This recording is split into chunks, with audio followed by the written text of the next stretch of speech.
L'article 6 de l'ordonnance du 17 novembre 58 impose aux personnes auditionnées de prêter le serment de dire la vérité, toute la vérité, rien que la vérité.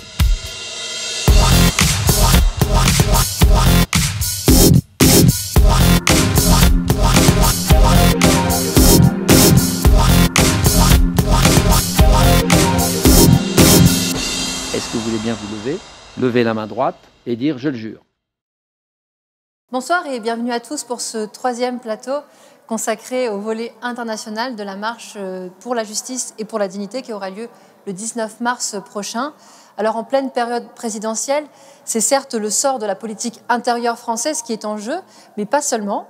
Alors comment se positionnent les différents candidats au présidentiel par rapport à des questions sensibles comme la Palestine, la France-Afrique ou encore les migrants? C'est les questions que nous allons nous poser. Et pour y répondre, j'ai le plaisir de recevoir autour de moi Leïla Larabi, qui est militante pour la cause palestinienne et qui est féministe décoloniale. Youssef Boussouma, qui est un militant historique de la cause palestinienne et qui est membre du PIR. Ali Elbaz, qui est également un militant historique, lui aussi, sur les luttes de l'immigration et qui est membre du GISTI, qui est un groupe d'information et de soutien des immigrés. Michel Sibony, tu es toi membre du bureau national de l'Union juive française pour la paix. Ici, Kinshasa, tu es secrétaire général du mouvement Uhuru, qui est un mouvement internationaliste, socialiste africain. Alors pour ce plateau, je vous propose un truc un petit peu particulier. Ce que nous allons faire, c'est que nous allons commenter ensemble différentes déclarations des candidats à la présidentielle par rapport à la politique étrangère. Comme première vidéo, je vous propose de regarder. On va commencer par François Fillon. Non, la France n'est pas coupable d'avoir voulu faire partager sa culture aux peuples d'Afrique, d'Asie et d'Amérique du Nord.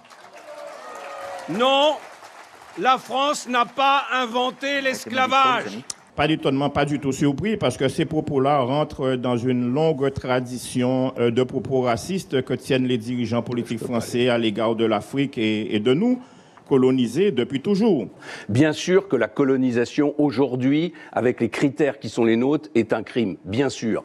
Mais la colonisation a été le fait de tous les peuples de la Terre. Voilà. Il y a eu la colonisation grecque, il y a eu la colonisation romaine, nous-mêmes nous avons été colonisés. L'esclavage n'a pas été l'apanage de la France. L'esclavage, Monsieur de Mota, laissez terminer M. Fillon, s'il vous plaît.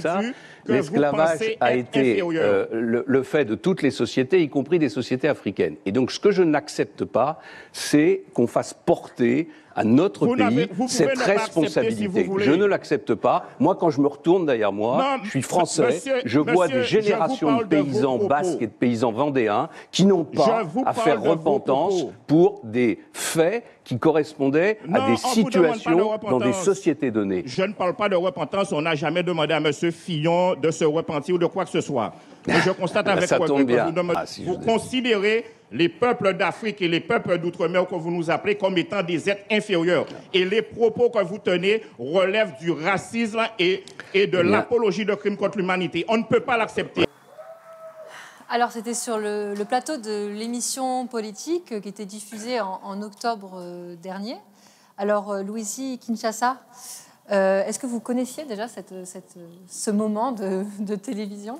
J'ai vu hier, la première fois. Je n'étais pas au courant, mais je n'ai pas été choqué de découvrir ça. Premièrement, la France est coupable des crimes contre l'humanité. Parce que le colonialisme, l'esclavage, c'est des crimes contre l'humanité.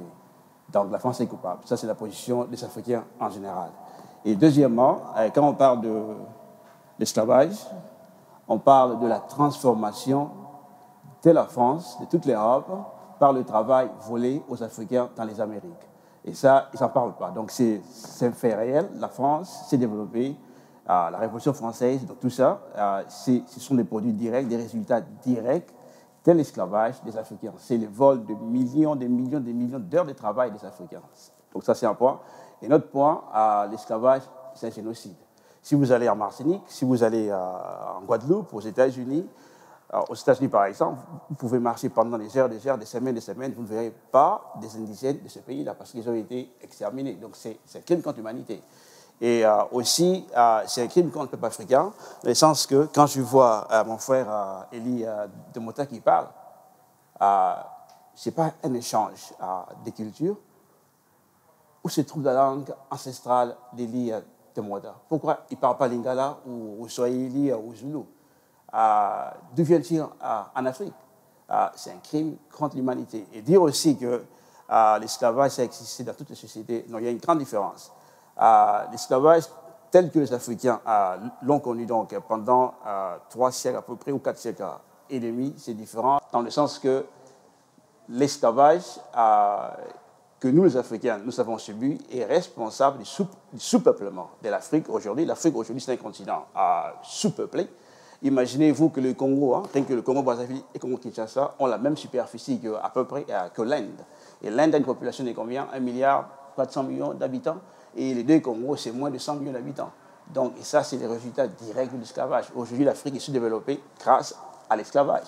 Concernant donc le colonialisme, parce que des fois, les gens pensent que c'est quelque chose qui a existé par le passé. Non, on le vit maintenant. Quand on parle de Théo, c'est ça le colonialisme.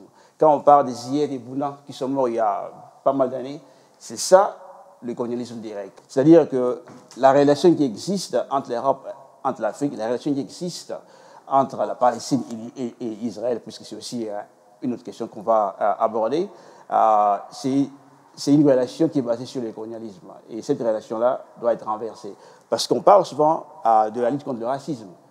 Nous pensons que dans notre organisation, le racisme n'est pas le point fondamental, c'est plutôt le colonialisme. Parce que si on se bat contre le racisme, la question qui est posée, quand est-ce que vous allez savoir que vous avez gagné? Mais quand on se bat contre le colonialisme, on sait quand on a gagné, quand le colonialisme est renversé, c'est-à-dire que le peuple arrive au pouvoir, les travailleurs arrivent au pouvoir, et l'Afrique est unifiée. En ce moment-là, on sait que la base sur laquelle l'impérialisme s'assoit, donc le colonialisme, n'existe plus. À ce moment-là, on pourra parler de la dignité humaine. Il y a à peu près 14 pays, je crois, en Afrique, qui ont été colonisés par la France. La France qui a été ébranlée par la révolution algérienne, quand l'Algérie était révolutionnaire, ce n'est pas le cas maintenant. Quand la France a été battue donc, en Asie par la révolution vietnamienne, tout ça, la France a décidé de sauver son système, donc de passer le pouvoir à un groupe d'Africains qui vont continuer le système colonial, mais sans le visage blanc, donc un pouvoir blanc au visage noir. Et ils ont fait un pacte, le pacte colonial. Le pacte colonial, bon, moi je ne suis pas économiste, mais juste d'une façon simple. À chaque fois qu'un pays africain, la Côte d'Ivoire ou le Congo-Brazzaville ou le Tchad, tout ça, vend, disons, du pétrole ou de l'or pour 100 francs, la France automatiquement prend 65 francs. Et pour frais des commissions, pour avoir rendu service à ces pays africains, d'avoir vendu son pétrole, la France prend 20 francs de plus, c'est 85 francs. Et le 15 francs qui reste, ça c'est pour le gouvernement africain et son peuple. Et ce n'est pas de colonial, ce n'est pas hier, c'est maintenant quand nous parlons là. Donc ça existe maintenant. Et c'est pour ça que les Africains sont pauvres, c'est pour ça que les Africains aussi fuient l'Afrique, viennent en Europe. Nous ne venons pas en Europe parce qu'on veut, on aime l'hiver, la neige, tout et tout. On vient parce que nos ressources, pendant plus de 5 siècles, sont ici. Si nos ressources sont en France, donc on a le droit de venir là où nous sommes, où sont nos ressources. Donc c'est un droit légitime. Si la France ne veut pas des Africains ici, tout ce que la France a à faire, c'est retourner les ressources, mettre fin au colonialisme, et je vous garantis, les Africains, nous irons chez nous. On ne veut pas rentrer chez nous le main vide. On veut rentrer chez nous avec tout ce que la France a pris chez nous. Et ça, c'est une demande légitime. Et pour terminer, quand j'écoute Elie Demota qui parle, la première chose que Fillon devait dire, je suis pour la justice et je suis pour que la France paye des réparations aux Africains de la Martinique, de la Guadeloupe, de Guyane, pour plus de 4 siècles d'exploitation esclavagiste. C'est la seule chose qu'on veut que Fillon dise. Le reste, c'est du blablabla. Et ce n'est pas acceptable. D'autres personnes veulent intervenir sur cette vidéo? Après une telle intervention... Vous n'osez pas. Juste dire un mot, c'est l'escroquerie que consiste Fillon. En soi, c'est déjà une escroquerie, mais ses propos sont une double escroquerie, en ce sens qu'il fait comme si les Africains avaient demandé à partager la culture française. Comment reprocher à la France d'avoir fait partager sa culture? Mais les Africains ont demandé à la France de partager leur culture.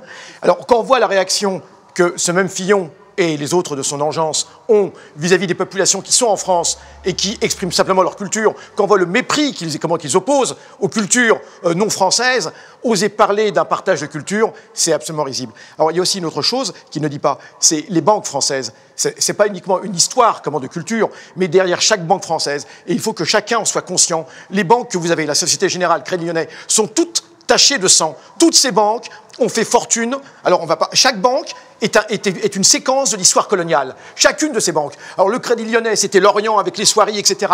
La Société Générale, c'est pareil. Et chacune de ces banques, eh bien, aujourd'hui, a bâti sa fortune, a bâti son empire. Elles ne sont pas nées il y a 2 mois, elles ne sont pas nées il y a 1 an. Elles sont nées déjà au siècle dernier, et elles sont nées sur le sang des Africains, elles sont nées sur le sang des Asiatiques, elles sont nées sur le sang des Arabes. Et ça c'est quelque chose d'absolument terrible, qu'il ne dit pas. Et évidemment, de Mota a parfaitement raison de le ramener à la raison. Enfin, je pense que Fillon fait partie des gens qu'on ne peut pas ramener à la raison, parce que de toute façon, il ment. Il sait très bien qu'il ment. Et je ne parle pas aussi des massacres, des massacres coloniaux gigantesques qui ont jonché, qui jalonnent l'histoire de ce pays. Et il devrait avoir honte. On ne demande même pas de repentance. On n'a pas besoin d'une repentance d'individus comme ça. On a simplement besoin que les faits soient établis, que les faits historiques soient établis. Et c'est une histoire de sang qui a été écrite. On va passer peut-être à la seconde vidéo. C'est Hamon qui parle, je ne vous en dis pas plus non plus. La responsabilité historique des Européens est d'assurer une intégration d'Israël dans son environnement régional qui permette la pérennité de l'État d'Israël. Et pour y parvenir, ce qui mine aujourd'hui le processus de paix, c'est la poursuite de la colonisation des territoires. Et ce qui justifie d'ailleurs une résolution des Nations Unies qu'ont pour la première fois laissé passer les Américains. Il me semble que dès lors que nous nous fixons comme responsabilité historique de permettre cette intégration d'Israël dans son environnement régional, il faut lever ce qui fait obstacle aujourd'hui à cette intégration pacifique. Il faut reconnaître l'État de Palestine. Benoît Hamon comme le nouveau défenseur de la Palestine, est-ce que c'est un bluff ou une réalité? Défenseur de la Palestine. Alors Michel Sivoni. Il le dit lui-même, il est défenseur d'Israël. Il ne prononce pratiquement pas le terme de Palestine, sauf pour l'accoler au mot État. Mais toute son intervention est orientée vers la protection d'Israël et la nécessaire intégration, pour le citer, d'Israël dans un environnement supposé hostile. On a là, en résumé, finalement, la politique européenne et la politique des grandes puissances depuis longtemps, depuis de nombreuses années. On a une situation où ce qu'on attendrait de l'Europe ou de la France, c'est qu'elle reconnaisse et qu'elle fasse respecter les droits bafoués des Palestiniens. Or, pas du tout. On a une situation où la France et l'Europe et les grandes puissances occidentales défendent Israël et on a un discours qui est révisionniste ou négationniste, du même type d'ailleurs que celui de Fillon précédemment. On est dans un régime qui réécrit l'histoire à sa sauce. Et il s'agit là, si vous voulez, de la même manière qu'on tente de diaboliser la solidarité française, par exemple, ou la solidarité des quartiers populaires, qui s'est exprimée très tôt pour la Palestine, la diaboliser, c'est aussi diaboliser les Palestiniens. C'est dire que leurs droits n'ont pas lieu d'être, exactement comme les droits des mêmes gens des quartiers. C'est le même type de négation, finalement. La seule chose qu'auraient dû faire la France et l'Europe, et depuis longtemps, et Benoît Hamon le sait, il a participé au gouvernement qui ont soutenu Israël, la seule chose qu'il fallait faire, c'était sanctionner Israël pour qu'il respecte le droit violé des Palestiniens au jour le jour. Et c'est la seule chose qu'ils n'ont pas fait.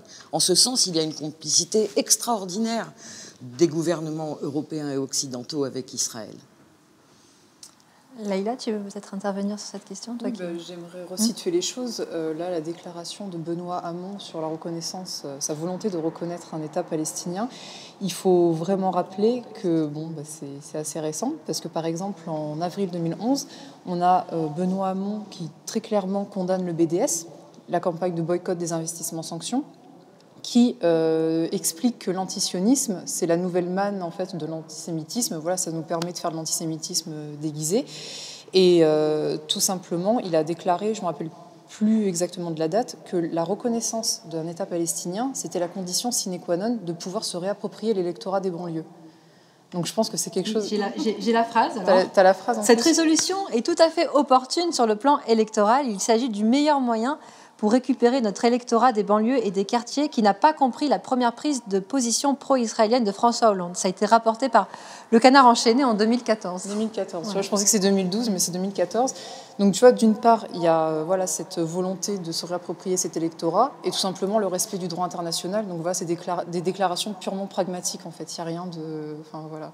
Il ne faut pas penser qu'il y a une solution dans tout ça ou qu'il y a un parti pris. C'est du pur opportunisme. Tout à fait. Qui veut 2 États? De quoi on parle? Je veux dire, la réalité des faits. Depuis ce fameux processus d'Oslo entamé qui devait garantir 2 États sur 22% pour la Palestine et le reste pour Israël, c'était quand même le partage du lion. C'est le moment où Rabin entame le processus d'Oslo, c'est le moment où la colonisation explose. L'Europe l'arrête, M. Hamon réagit, M. Fillon réagit, les régimes occidentaux réagissent? Pas du tout. La colonisation passe de quelques milliers de colons à 200 000 colons, 300 000 colons, 150 000 en Cisjordanie et 170 000 à Jérusalem pendant le gouvernement Rabin. C'est là que se font les routes de contournement réservées aux colons. C'est-à-dire que se dessine une carte qui est une carte de l'appropriation du reste de la Palestine, de ce qui n'a pas été conquis en 1948, et l'annexion. Donc, qui a levé le petit doigt ou soulevé un sourcil pour empêcher ça? Personne. Donc, on ne vient pas nous parler de 2 États. Israël ne voulait pas de 2 États. Il a continué la colonisation tout le temps, pendant 20 ans de négociations, jusqu'à aujourd'hui. Aujourd'hui, M. Hamon s'émeut parce qu'on risque de perdre la solution à 2 États qui n'a jamais existé. On est aujourd'hui, et depuis très longtemps, en Palestine, dans la situation d'un seul contrôle de tout, de la terre, de l'air, des frontières, de tout, par une seule souveraineté. Et avec une population de quelques 6 millions et quelques Palestiniens qui n'ont pas les mêmes droits que les Juifs israéliens qui vivent sur ce territoire. Ça porte un nom, ça s'appelle l'apartheid. Ceux qui ne veulent pas le reconnaître sont des hypocrites. Mais c'est dans tous les titres de tous les journaux israéliens aujourd'hui, nous basculons dans une situation d'apartheid. Youssef, peut-être que tu souhaites intervenir? Je trouve cette attitude assez hypocrite. Monsieur Hamon a toujours fait partie d'un gouvernement, d'un parti d'ailleurs qui historiquement est extrêmement lié à Israël, qui n'a jamais failli dans son soutien à Israël. Le Parti socialiste, digne héritier de la SFIO, colonialiste, n'a jamais failli dans son soutien à l'État d'Israël. Et on se souvient des déclarations de François Hollande donc, en 2014, et puis on se souvient également de ces prises d'opposition absolument honteuses. Ont-ils conscience de la façon dont ça a été ressenti en Palestine quand les jeunes Palestiniens à Gaza ou ailleurs qui recevaient les bombes sur la tête, eh bien, entendent un président de la République qui prétend être le président d'une République démocratique et qui défend les droits de l'homme tout azimut, eh bien, se rendent-ils compte de l'offense qu'ils ont fait à ces Palestiniens? Et puisqu'on parlait de dignité, les Palestiniens sont restés dignes dans leur lutte, et c'est leur lutte qui emporte l'adhésion de la terre entière, du monde entier. Le monde entier soutient la Palestine parce que la Palestine est digne. Et la Palestine n'a jamais mendié, elle se bat pour ses droits, elle se battra tout le temps pour ses droits. Le problème de M. Hamon, c'est qu'il est dans une attitude de boutiquier. Il dit qu'il faudrait qu'on reconnaisse l'État de façon à ce que la situation se calme et à ce qu'Israël puisse être inséré. Il n'invoque pas la justice, il n'invoque pas la dignité, il n'invoque pas le respect élémentaire des droits de l'homme. Il dit simplement se débarrasser de cette question qui nous empoisonne. Voilà ce qu'il veut dire en filigrane. Et au passage, comme le rappelle le Canard enchaîné, eh bien, gagner des voix, glaner des voix dans les banlieues, etc. C'est ça qui est extrêmement grave. C'est que, exactement comme pour les crimes policiers d'ailleurs, en fait, si jamais les Palestiniens ne s'étaient pas battus d'arrache-pied depuis toujours, eh bien, cette question palestinienne aurait été définitivement enterrée. Alors, Michel a tout à fait raison de dire tout à l'heure un État tout à fait hypothétique. Tout le monde sait très bien qu'aujourd'hui, cet État n'existera pas. Il parle donc d'un État qui n'existera pas, mais ce dont on a besoin aujourd'hui, eh bien, ce n'est pas spécialement de la reconnaissance d'un hypothétique État impossible. Ce dont on a besoin aujourd'hui, c'est d'arrêter les fusions de sang en Palestine. Et pour cela, l'Europe a des moyens. Alors, on parle de BDS. M. Hamon ne sait pas du tout, bien sûr, ne soutient pas BDS. On parle aussi de la suspension de l'accord d'association entre l'Union européenne et l'État d'Israël. Et simplement, cette suspension de l'accord, eh bien, exercerait une pression extraordinaire sur Israël qui forcerait qui forcerait Israël à cesser son oppression coloniale. Une loi vient d'être votée récemment, vous savez comment en Israël, qui maintenant fait que les territoires occupés sont administrés directement, quasiment, par l'État d'Israël lui-même. On n'est plus avec le régime militaire, qui était le régime d'occupation. C'est-à-dire que c'est une annexion de fait.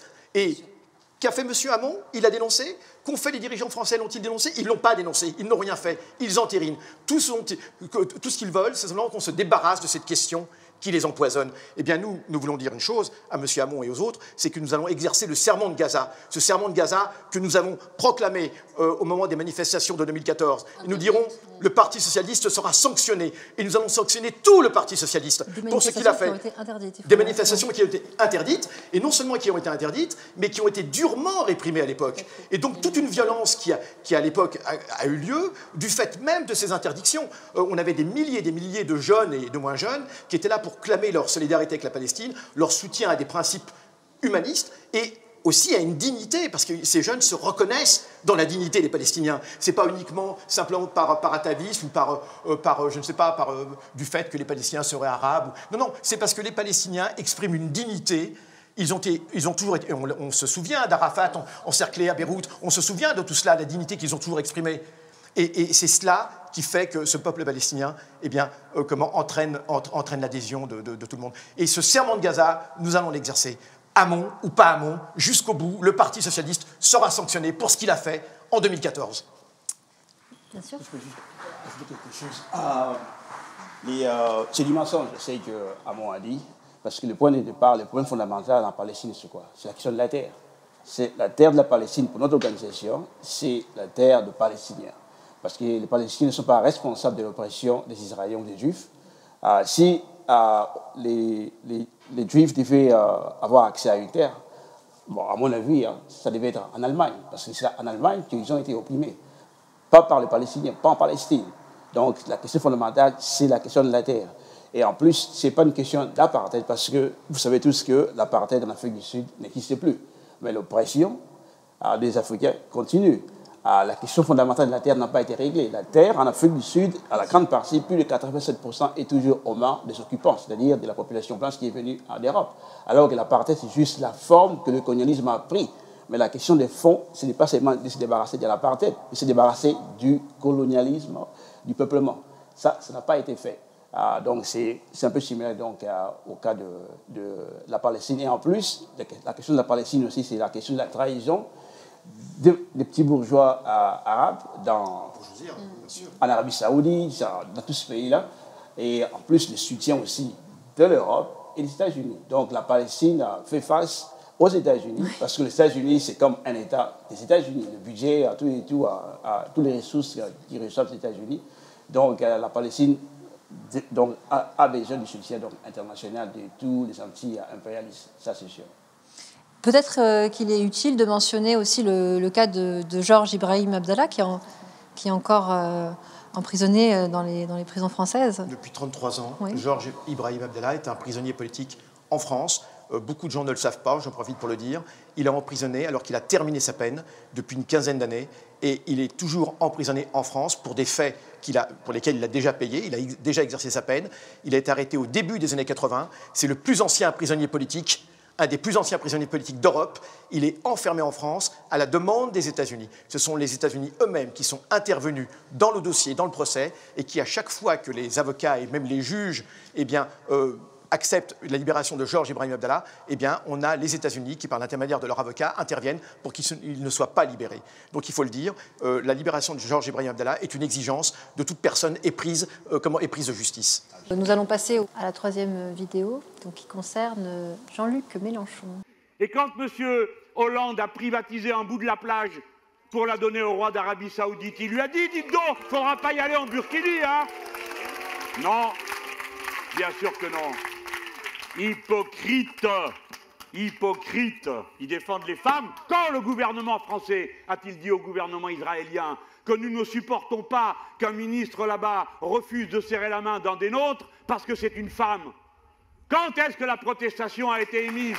Jamais. Nous sommes le parti des gens qui refusent de se faire embrigader par les fanatiques.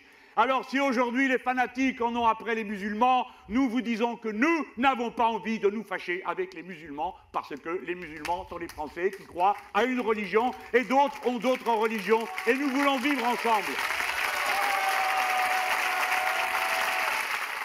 Alors voilà, c'était Jean-Luc Mélenchon lors d'un meeting qu'il a tenu à Toulouse en août 2016.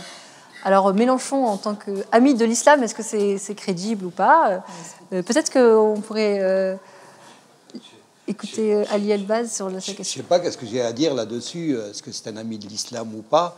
En tous les cas, je dirais pour l'instant, l'islam ou bien les musulmans sont tellement stigmatisés, je dirais que ce genre de discours, on ne l'entend pas du tout. Je dirais, en tous les cas, il n'est pas audible et je ne sais pas s'il est crédible. Moi, en tout cas, je me pose des questions parce que tout ce que je sais, c'est que pour l'instant, en tout cas, il a passé toute sa vie dans le Parti socialiste. Je dirais, pour l'instant, il se déclare comme opposant au Parti socialiste, je ne sais pas par quelle magie, mais en tous les cas, il a évolué, c'est tant mieux. Mais en tous les cas, pour l'instant, tout ce qu'on sait ici en France, je dirais, c'est que pour l'instant, il y a une stigmatisation, je dirais, des étrangers, et particulièrement du musulman. Et je ne pense pas que c'est lui qui apporte une réponse réelle à ce genre de problème. Laïla, j'ai senti que tu voulais intervenir d'une manière particulière. Non, mais en fait, moi, j'aime bien rappeler les dossiers. Tu vois, ils font leurs déclarations comme ça, et puis du coup, ça me fait penser à ce qu'il disait il y a quelques mois, quelques années. Et par rapport au Burkini, il avait quand même qualifié ça, c'était une offensive salafiste. Voilà, donc quand même, c'est assez intéressant. Pareil, voilà, pour rappeler encore des dossiers, Mélenchon, c'est quand même l'un des premiers qui a ouvertement soutenu Laurence Rossignol, hein, la ministre des droits des femmes, là, qui a quand même comparé les femmes voilées à des nègres qui étaient pour l'esclavage. Donc voilà, Mélenchon a quand même pris son pas, il l'a défendu comme pas possible. Qu'est-ce qui nous a sorti encore Mélenchon? Alors déjà, l'islamophobie, Mélenchon, ça n'existe pas. Il refuse, il refuse le terme. Alors on a beau lui expliquer ce que c'est que l'islamophobie, de lui dire l'islamophobie n'empêche pas la critique d'une religion ni le blasphème. Non, Mélenchon ne veut pas accepter l'islamophobie. Alors déjà, quand vous ne voulez même pas accepter un fait, quand vous ne voulez pas le nommer, comment voulez-vous le combattre ou prendre position? C'est déjà impossible. Et après, autre dossier, ça remonte à 2010, mais quand le NPA avait présenté une femme voilée sur sa liste, il avait dit que c'était du racolage. Alors là, visiblement, j'aimerais quand même replacer les choses et dire que là, Mélenchon, en termes de racolage, il s'y connaît. Parce que d'un côté, quand il vient dire qu'il faut respecter les musulmans, il racole qui, là, en fait, concrètement? C'est nous qui vient racoler. Et autre, quand il a toutes ces déclarations islamophobes et qui fait justement le jeu du FN, sur le grand parti, sa bête noire qu'il est censé combattre, là, il est en train de racoler qui? Le vote de ces ouvriers qui se barrent du Parti communiste pour aller, justement, voter Front National. Donc on va juste replacer les choses dans leur contexte. Des rappels tout à fait précieux, tout à fait utiles. Youssef, tu voulais intervenir sur Mélenchon? Écoute, tout a été dit sur Mélenchon, sur ça. Alors on ne sait pas, il souffle le chaud et le froid. Alors d'un côté, il y a ce fameux discours de Marseille, où effectivement il dit une chose qui est juste, qu'effectivement les musulmans sont des citoyens et qu'ils ont le droit d'exercer leur religion, il n'y a pas de souci. Mais à d'autres moments, effectivement, comme ça a été dit, c'est quelqu'un qui est grand ami de certaines thèses, et notamment des thèses de Caroline Fourest et autres, qui nient l'islamophobie, qui prétendent que l'islamophobie est inventée. Alors, ils se rendent-ils compte aussi là de l'offense qu'ils font à toutes ces femmes voilées, et pas uniquement des femmes, d'ailleurs on a des musulmans qui sont insultés tous les jours, qui sont pourchassés tous les jours, qui sont chassés d'emploi tous les jours, qui sont persécutés, et lui il vient en disant ça n'existe pas. Dire que l'islamophobie n'existe pas, c'est une façon de dire ce racisme en fait n'existe pas. Et il est quasiment inventé. Et c'est extrêmement grave. Alors, on peut comprendre qu'effectivement, ils s'en prennent à des régimes comme le régime saoudien et autres, sauf qu'il y a une sorte de glissement insidieux où, effectivement, on pense percevoir, derrière ce qu'il dit, les musulmans sont acceptés, mais à condition qu'ils sachent rester à leur place, qu'ils n'en fassent pas trop, quand même. Qu'ils n'en fassent pas trop, parce que, quand même, la liberté, elle a quand même des limites, surtout pour ces gens-là. Et c'est un peu ce qu'on entend, ce qui nous susurre aux oreilles, d'une certaine façon. Musulmans, mais attention, point trop d'infos. Il y a une forme d'hypocrisie. C'est un laïcard, pour dire les choses clairement. Et ça se sent même dans l'exemple qu'il donne sur Israël. Je vais me faire un peu l'avocat du diable. En France, on a viré des profs qui refusaient de serrer la main à un proviseur, si je me rappelle bien, parce qu'ils étaient musulmans et que dans leur foi, telle qu'ils la concevaient, ils ne serraient pas la main d'une femme. Tout ministre qu'il soit et tout Israélien qu'il soit, s'il est religieux et qu'il refuse de serrer la main d'une femme, ça peut se respecter, ça peut se concevoir religieusement. J'ai beaucoup à dire sur Israël, hein, c'est pas la question. Mais ce qu'on entend derrière cet exemple-là, associé à celui du Burkini d'Arabie Saoudite, c'est la position laïcarde. C'est-à-dire la position de « moi je sais ce qui est bon pour vous et ce qui n'est pas bon pour vous ». C'est aussi une position de patron, hein, de paternaliste. Ça rappelle aussi l'histoire, tu te rappelles, des hôtesses d'Air France qui voyageaient en Iran. Il les soutenait parce qu'elle devait se voiler quand elle descendait en escale en Iran. Et voilà, donc lui, il a récupéré cette affaire-là. Il s'était exprimé à ce sujet en disant qu'il fallait les soutenir, qu'elles n'avaient pas à se voiler, qu'elles ne devaient pas se mettre, se rabaisser à cette culture. Mais c'est absolument incroyable parce que justement, l'inverse de ça, voilà, c'est tout à fait ça. Sur nos plages françaises, on ne se met pas en burkini. C'est bien. C'est exactement. En fait, c'était totalement contradictoire. Parce qu'on n'avait pas à imposer ça à des Français à l'étranger. Oui. Et après, voilà, vu la position qu'il a sur le burkini en France. Donc, le moins qu'on puisse dire, c'est que c'est bourré d'ambivalence et qu'ils n'ont pas réglé leurs problèmes internes dans la France insoumise sur la question d'une conception de la laïcité qui respecte les personnes et ce qu'elles croient. On va faire un opportunisme politique, les élections sont là. Et électorale, voilà, c'est tout. Ça racole. Je peux juste ajouter la chose suivante. Les élections, en général, dans un système bourgeois, c'est juste une compétition pacifique entre différentes sections de la classe dirigeante. Mélenchon et les autres, ils ne sont pas candidats pour résoudre les problèmes des colonisés. Les Africains, les Arabes, c'est des colonisés. Nous ne sommes pas en Afrique, nous sommes à l'intérieur, nous sommes des colonies de l'intérieur. Donc, ils n'ont jamais dit qu'ils sont candidats pour résoudre nos problèmes. Ils sont candidats pour résoudre les problèmes de la société colonisatrice française qui est en crise. Il n'y a pas de différence entre Mélenchon et les autres. Comme aux États-Unis, il n'y a pas de différence entre Trump, Bernie Sanders, Hillary Clinton et le reste.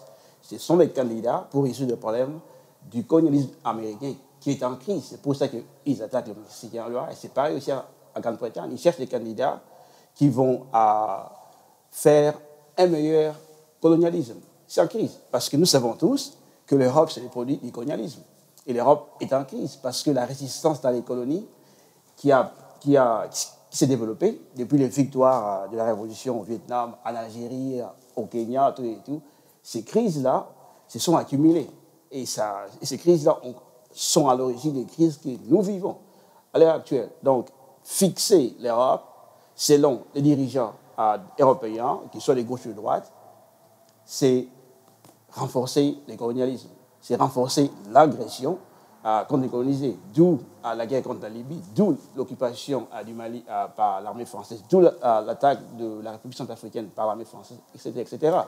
Donc, si Mélenchon était pour résoudre nos problèmes, tout ce qu'il devait faire, c'est être en solidarité avec nous, mais selon nos propres termes. Ce n'est pas à lui d'articuler ce que nous voulons. Nous savons ce que nous voulons. Nous voulons l'unité de l'Afrique, nous voulons que le travail arrive au pouvoir en Afrique et nous voulons mettre fin au système impérialiste. Et nous voulons les réparations de la part de classes dirigeantes européennes, nord-américaines, Canada, États-Unis, tout ça, pour plus de 500 ans de crimes contre l'humanité. Tout ce que Mélenchon a dit, c'est ça, qu'il est pour les réparations. Il n'a jamais dit ça. Non. Tu as raison, il y a un consensus sur la grandeur. Quand on dit la grandeur de la France, il faut comprendre la grandeur de l'impérialisme français. Prenons l'exemple du franc CFA, par exemple. Aucun d'eux ne remet en cause le franc CFA, qui est un système de domination économique sur l'Afrique qui est absolument incroyable. Imagine-t-on qu'une puissance étrangère impose à la France une monnaie comme cela. Et évidemment, au détriment de la population française. Jamais ce sera acceptable. Aucun des dirigeants français ne remet en cause la France-Afrique. Parce que la France, c'est l'Afrique. Le poids économique de la France, c'est l'Afrique. Ce qui a permis à la France d'avoir son poids économique, d'avoir son strapontin aux Nations Unies en 1945, c'était son empire colonial. Sans son empire colonial, la France était un pays vaincu après la Seconde Guerre mondiale. Disons les choses comme elles sont. Et aujourd'hui, la France ne veut pas lâcher l'Afrique. Et elle est prête à aller... Alors c'est ça qui est extrêmement grave. Tous ces candidats-là, quand ils nous parlent de la grandeur de la France, ils parlent de la grandeur de l'impérialisme français. Ils n'en mettent pas du tout en cause les relations. Les relations bilatérales sont extrêmement importantes, bien évidemment, mais ils ne veulent pas du tout les remettre en cause, ces relations bilatérales dégradées, insupportables, qui sont faites de domination sur l'Afrique. Et c'est là-dessus qu'on doit aussi les interpeller. Ouais. Absolument. Alors je vous propose de vous acharner maintenant sur Hamon, parce qu'il y a une deuxième vidéo qui le concerne, c'est la suivante. Je vous laisse regarder. Aujourd'hui, sur 100 migrants, 100 réfugiés dans le monde, 2 viennent en Europe. Sur ces 2 réfugiés qui viennent en Europe, 1,5 est en Allemagne.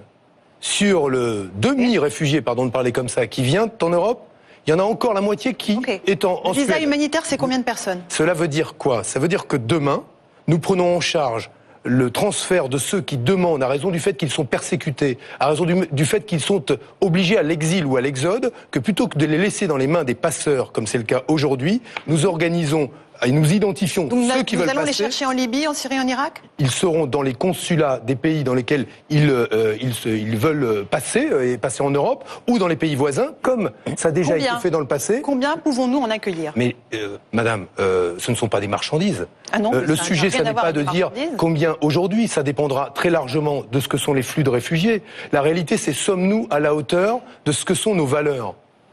Bon, alors... Hamon, représentant du Parti socialiste, qui vient à la rescousse des migrants. Ça vous parle? Oui, non, ça me parle. Si vous voulez, bien sûr, quand quelqu'un il a faim et que vous lui donnez le pain rassis d'une semaine, il la mange. Mais moi, j'ai pas faim pour l'instant. Je suis un militant qui croit à l'égalité. Et donc, j'ai pas besoin de compassion. J'ai pas besoin de visa humanitaire. Comme on a parlé à un moment de corridor humanitaire pour laisser passer certaines personnes, alors je ne sais pas, par compassion, par charité chrétienne ou autre. Moi, je suis pour une chose qui est simple, que normalement toute personne doit comprendre, c'est la question de l'égalité. La légalité, c'est quoi? L'égalité de la libre circulation. Pourquoi, au nom de quelle logique, de quelle morale, les résidents, les citoyens des pays riches peuvent circuler librement de par le monde et pas ceux des pays pauvres? Quelle est cette logique-là? Alors que, quand on regarde un petit peu les différentes déclarations, que ce soit la Déclaration universelle des droits de l'homme qui déclare que tous les citoyens naissent libres et égaux en dignité et en droit. Toute personne a le droit de circuler, de quitter son pays, et ainsi de suite, je dirais. Sans parler, bien sûr, de la Convention de Genève de 51 qui protège les réfugiés, les personnes qui sont persécutées pour des raisons de guerre ou autres. Toutes ces règles, toutes ces conventions, elles existent. Tout simplement, pratiquons-les. Pourquoi elles n'existent pas dans les réels? On attend à chaque fois. Alors bon, c'est vrai que dans les années 2000, quand il y avait une embarcation de 20, 30 qui chutait, enfin qui chavirait, et dans lesquelles on faisait un rassemblement, on faisait une manif. Le drame, c'est que ces dernières années, on commence à s'habituer. Alors 2000, 3000, 2015, c'était 4000, 2016, c'est 5000 personnes qui sont mortes juste en Méditerranée. Hein. Et de temps en temps, alors je ne sais pas par quel miracle aussi de l'image, quand il y a eu, je ne sais pas si vous vous rappelez de la photo du jeune Aylan El-Kurdi, je dirais, puis tout d'un coup, l'Europe, elle commence, mais ça n'a duré, je dirais, que je ne sais pas, 48 heures, hein, sans plus. Qu'est-ce qu'on a fait en même temps? On a renforcé, je dirais, Frontex, qui est le bras armé de l'Europe, par des drones, il y avait même l'OTAN, je dirais, pour essayer, alors tout un discours sur les passeurs, pour essayer d'arrêter ces criminels de passeurs d'Atta, mais en réalité c'est pour essayer d'arrêter les migrants, d'arrêter les réfugiés, les personnes qui sont persécutées. Quand on sait juste sur la Syrie, hein, la guerre de la Syrie, c'est 4 millions de réfugiés. Si on prend juste le Liban, c'est 1 million sur une population de 4 millions, ça veut dire 25%. C'est comme si on disait, en France, nous avons pour 16 millions de réfugiés qu'on accepte. Le Liban, un pays pauvre. La France, c'est la 5e puissance économique mondiale. Comment elle ne peut pas accueillir 16 millions d'habitants, de réfugiés? Non, la logique voudrait qu'elle les accueille, comme le fait le Liban sans parler bien sûr de la Turquie ou de la Jordanie ou d'autres pays. Je dirais, nous avons ici, je dirais, une cécité, je dirais, une négation de droits, une négation, je dirais, de tout ce qui... tout le discours, je dirais, de l'Union européenne et tout ça. Et là, tout ce qu'on voit, c'est des rapports de domino à dominer. Je me rappelle d'une réunion qui a eu lieu au Maroc, ça fait une dizaine d'années, qui a consisté, plus ou moins, je dirais, à fermer les pays de la Gambie, le Sénégal, la Mauritanie, le Maroc, à fermer ce verrou-là parce que les gens, ils immigraient vers l'Espagne et vers les îles Canaries. Là, dernièrement, ils ont trouvé une autre chose parce qu'ils ont vu qu'il y a pas mal de Soudanais et des Érythréens et des Somaliens qui arrivent. Qu'est-ce qu'on fait? On fait, pareil, une réunion qu'on appelle les accords de Khartoum pour barrer cette route-là pour que les Somaliens, les Érythréens, les Soudanais, tout ça. Qu'est-ce qu'on fait? Eh ben, on signe des accords et on reconnaît ces pays-là que, par ailleurs, on a toujours dénoncé comme des pays dictatoriaux, tout ça. Mais pour l'intérêt de l'Europe, pour que les migrants n'arrivent pas, pour que les réfugiés n'arrivent pas, qui fuient ces dictatures-là, eh ben, on ferme les yeux et on négocie avec ces pays-là en leur disant, écoutez, voilà, c'est simple, faites des camps, stoppez ces réfugiés, stoppez ces migrants, en contrepartie d'un petit peu de monnaie. Le cas le plus flagrant, c'est dernièrement la Libye. Il n'y a pas d'État, je dirais, on sait bien que... Et ben non, c'est pas grave. On ferme les yeux, il n'y a pas d'État, c'est pas grave. On s'en fout, il y a des tortures, il y a des rapports. C'est pas grave, on demande à la Libye, écoutez, voilà, on file de l'argent, créez des centres de rétention, évitez-nous les immigrés. Tous les accords, maintenant, sont conditionnés par la réadmission. Et là où c'est encore beaucoup plus grave, ces derniers temps, l'Europe, elle a sorti un laissez-passer européen. Vous savez, quand il y a un sans-papier, vous voulez l'expulser, soit qu'il a un passeport, s'il n'a pas de passeport, vous demandez à son consulat qu'il vous délivre un laissez-passer. Là, ces derniers temps, comme ils ont vu que certains consulats ne réagissaient pas assez vite, ils ont dit, nous, on va sortir un laissez-passer européen. Avec ce laissez-passer européen, au bout de 3 jours, si vous ne répondez pas, calendaire, 3 jours, ça veut dire que si on chope un migrant le vendredi, on vous dit, voilà, on a chopé un Tunisien ou un Marocain, donnez-nous le laissez-passer. Le samedi et le dimanche, ne travaille pas. Le lundi, nous, on va sortir notre laissez-passer européen, il va voyager avec. Et on va vous le ramener chez vous. Et à certains États, déjà, ils ont commencé. Le Mali, il y a eu déjà des expulsions. Bon, après, grâce à une résistance de la société civile malienne, le gouvernement a été obligé de faire marche arrière. Mais en tous les cas, ils vont l'imposer à tous les pays. Et nos pays, malheureusement, aussi, je dirais, qui sont tous, je dirais, malheureusement, des régimes corrompus, il faut le dire, acceptent, je dirais, ce genre d'accord, et à partir de là, aussi distillent tout un discours aussi raciste contre les migrants. On a vu la presse aussi, je dirais, maghrébine, comment qu'elle parle des migrants qui essaient de passer ou bien qui s'installent, que ce soit au Maroc, en Algérie, en Tunisie, en Libye, et ainsi de suite.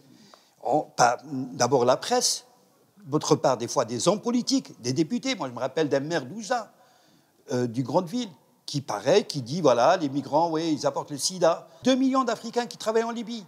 Il faut voir maintenant leur situation. Tous les rapports, je dirais, qui sont faits, c'est une catastrophe. Et tout ça, bien sûr, sous l'œil bienveillant de l'Europe. Et là, ces derniers temps, le Niger, pareil. Il fait une loi qui condamne une personne, les passeurs. Ça, c'est un mot qui est à la mode ici en France. 30 ans de prison. 30 ans de prison. Et une amende de 45 000 €. Alors, le passeur, pourquoi? Parce que, alors qu'on sait que le mot passeur, ça ne veut rien dire. C'est une personne qui peut aller d'une personne qui héberge quelqu'un gratuitement jusqu'à une personne qui peut, parce que là, je dirais, jusqu'à une personne qui peut vous embarquer, jusqu'à ce qu'une personne, parce qu'il faut qu'elle mange et qu'elle vous accompagne et qu'elle aura en retour un truc, je dirais, jusqu'à la personne qui fabrique les barques, et ainsi de suite. Je dirais, c'est toute une panoplie. Mais l'Union européenne, elle, pour stigmatiser ça, elle les met sur une dénomination passeurs et donc criminels et donc arrose sur eux. Et on oublie la responsabilité de l'Union européenne, qui est simple. C'est la liberté de circulation. Les gens, ils n'ont pas à aller au consulat. Ils n'ont pas à aller au consulat. Pourquoi faire la queue au consulat? Ils n'ont qu'à prendre l'avion et rentrer, et venir ici comme tout le monde le fait, comme les Européens le font quand ils veulent aller quelque part en Afrique. Pourquoi ont-ils besoin d'aller au consulat? Non. Si la liberté de circulation, c'est un droit. C'est un droit fondamental. Nous n'avons pas besoin de compassion, nous n'avons pas besoin de charité, nous n'avons besoin que de l'égalité des droits. C'est tout. Eh bien,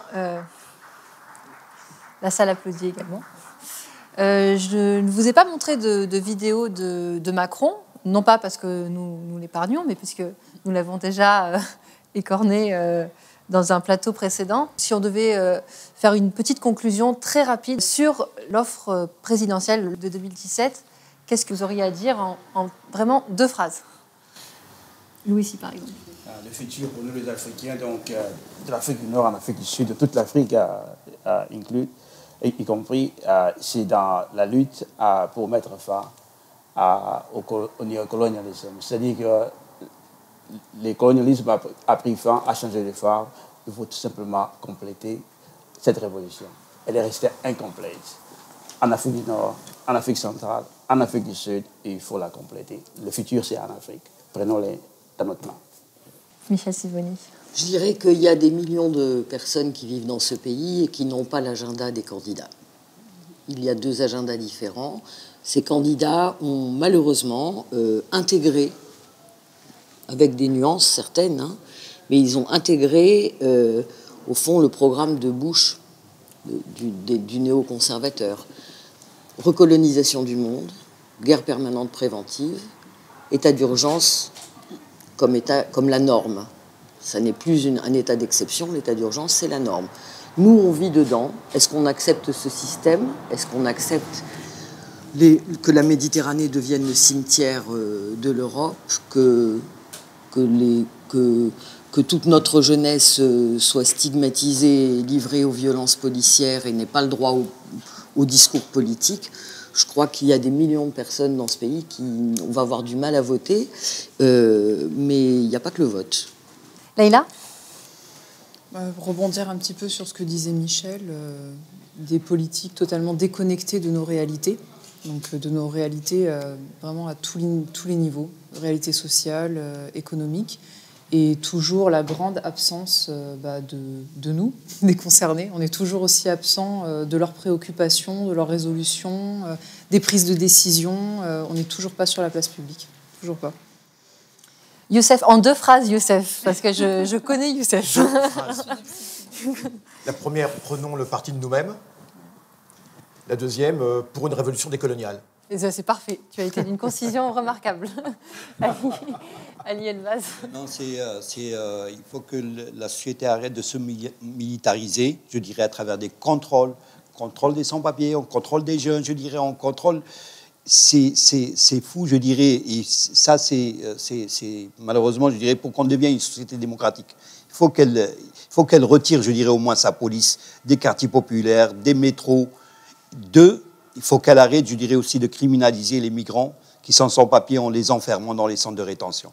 Ça, je crois que s'il y a des engagements à faire, c'est dans ce sens-là qu'il me semble qu'on doit revenir. Juste pour préciser, donc le 19 mars, bien évidemment, prenons le parti de nous-mêmes, grande manifestation, nous pouvons être une force politique. Et je pense que nous devons tous prendre conscience que nous sommes une force politique en gestation et qu'elle ne demande qu'à s'exprimer, cette force politique. Et nous pouvons demain changer les choses dans la rue. C'est ce qu'il faut comprendre. C'est que les élections, c'est une séquence qui ne nous concerne pas forcément. Mais notre élection à nous, notre 3e tour à nous, notre 1er tour à nous, on n'a pas besoin de primaire, eh bien, ce sera dans la rue le 19 que nous l'effectuerons. Le rendez-vous est pris pour le 19 mars prochain, donc.